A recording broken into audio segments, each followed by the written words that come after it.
ಹಳ್ಳಿಗಳಾಗೂ ಒಂದೇ ಟೈಮಲ್ಲಿ ಈಶಾ ಎಲ್ಲೆಲ್ಲಿ ಬರ್ತಾವೆ ಎಲ್ಲ ಬಂದ್ ಮಾಡ್ತೀವಿ ನಾವು. ಮುಂದಿನ ದಿನಗಳಾಗಿ ದಿನ ನಮ್ಗೇನು ನ್ಯಾಯ ಒದಗಿಕೊಡಿಲ್ಲ ಅಂದರೆ ಎಲ್ಲ ನಾವು ಹಳ್ಳಿಗಳಾಗ ಪೂರ್ವಭಾವಿ ಸಭೆ ಮಾಡ್ಕೊಂಡು ಹಳ್ಳಿಗಳಾಗ ವಿಸಿಟ್ ಹಾಕಿ ಏನೇನು ಇದೆಲ್ಲ ಅಕ್ರಮವಾಗಿ ಇದೆಲ್ಲ ಮಾಡ್ತಾ ಇದ್ರೆ ಇದ್ರ ವಿರುದ್ಧ ಹೋರಾಟ ಮಾಡ್ತೀವಿ ಅಂತ ಹೇಳ್ಬಿಟ್ಟು, ಮತ್ತೆ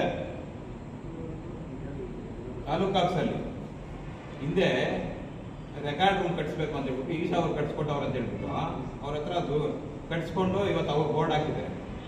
ನಿಮಗೆ ಸರ್ಕಾರಕ್ಕೆ ಏನಾದರೂ ದುಡ್ಡು ಗತಿ ಇಲ್ಲ ಅಂದರೆ ನಾವು ಚಂದ ವಸೂಲಿ ಮಾಡಿ ಕೊಡ್ತೀವಿ. ನಾವು ಹಳ್ಳಿಗಳಾಗ ಏನು ನಾವು ಬಡವರು ಇರ್ತೀರಿ, ನಾವು ಎಲ್ಲ 10 ರೂಪಾಯಿ 20 ರೂಪಾಯಿ ವಸೂಲಿ ಮಾಡ್ಕೊಡ್ತೀವಿ. ಬೃಹತ್ತಾಗಿ ತಾಲೂಕು ಆಫೀಸ್ ಇಟ್ಕೊಳ್ಳಿ.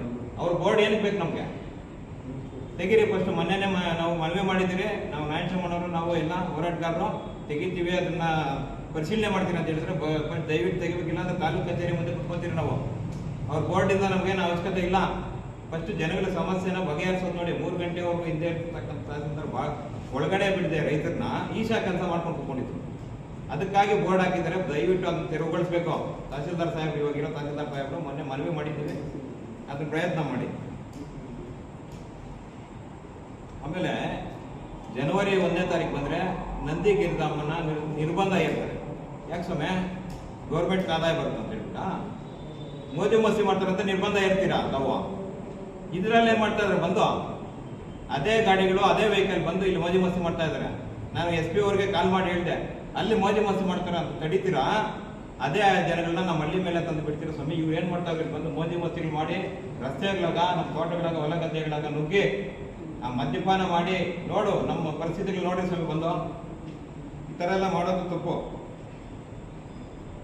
ಬೆಟ್ಟಗಳ ಶ್ರೇಣಿ, ನಂದಿ ಬೆಟ್ಟ, ಪಂಚಗಿರಿಗಳ ಧಾಮ ಅಂತ ಹೇಳ್ಬಿಟ್ಟು ಹೆಸರುವಾಸಿ ಆಗಿರ್ತಕ್ಕಂಥ ಪ್ರವಾಸಿ ತಾಣಗಳು ನಾವು. ಒಂದೇ ಒಂದು ಇಲ್ಲಿ ಭೋಗನಂದೀಶ್ವರ, ಯೋಗಿನಂದೀಶ್ವರ ರಂಗಸ್ಥಳ ಇದೆ.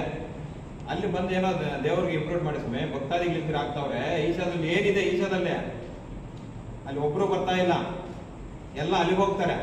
ಬಸ್ಗಳು ಬೇರೆ ವ್ಯವಸ್ಥೆ. ಅದಕ್ಕೆ ಹಳ್ಳಿಗಳಾಗ ಬಸ್ಗಳಿಲ್ಲ ಹಾಕ್ಸಿ ಸ್ವಾಮಿ. ಓದೋ ಮಕ್ಕಳಿಗೆ ಓದಕ್ಕೆ ಬರೋದಕ್ಕೆ ಹೋಗಕ್ಕೆ ಬಸ್ಗಳಿಲ್ಲ ಟೈಮ್ ಸರಿಯಾಗಿ, ಅದಾಕ್ಸಿ.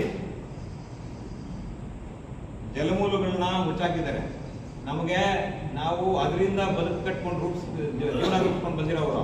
ಆ ಜಲಮೂಲಗಳನ್ನ, ಕೆರೆ ಕುಂಟೆಗಳಿಗೆ ಬರ್ತಕ್ಕಂಥ ಕಾಲುವೆಗಳನ್ನ ಮುಚ್ಚಾಕಿ ನೀವು ಅಕ್ರಮವಾಗಿ ನಿರ್ಮಾಣ ಮಾಡ್ಕೊಂಡಿದ್ದೀರಲ್ಲ.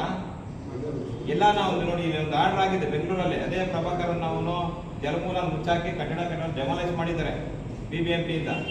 ಇಲ್ಲಿ ಹಂಗೆ ಮಾಡಿಸ್ಕೊಂಡು ಬಂದು ಜಲಮೂಲಗಳು ಎಲ್ರಿಗೂ ಒಂದೇ ಕಾನೂನಲ್ಲ ಮಾಡಿ ಇನ್ನೇನು ಮಾಡ್ತಾ ಇದ್ದೀರಾ ನೀವು?